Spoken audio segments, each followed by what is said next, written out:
jah, on küll kahju.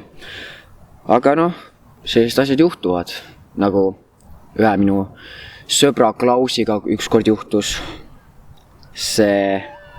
Ta suri Caesari kastme üledoosi ära.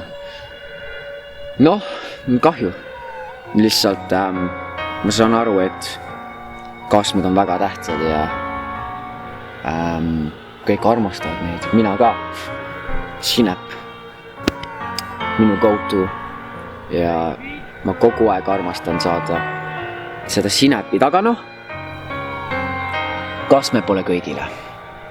Kastmed ei ole kõigile. Ja kui olla aus, isegi kui mina armastan nii palju sinepid, ma ei taha surra ka mingi üledoosi ära. Kuidas see Nerm vend Klaus suri.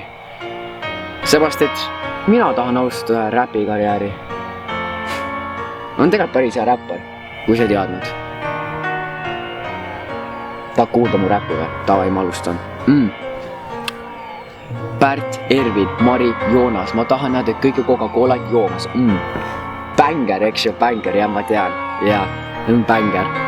Aga see tegelikult ignoreerides räppi praegu, tulevikus võime sellest rääkida, sest siis ma olen küll mingi prof. Praegu see on lihtsalt minu side hustle.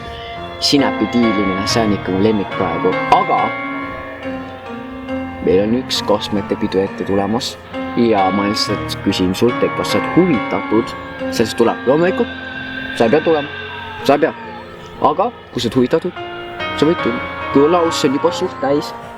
Suht täis, jah. Meil paar venda tuleb sinna kohale, sest noh, kastmed. Pead teha nendeta, vabandust. See keel pole ka eriti mu asi. Aga noh, davai. Näeme siis seal kastmete peal. Mida? Davai, las geets. Jaa, aitäh. Jah. Olgu ketšup sinuga kaasas.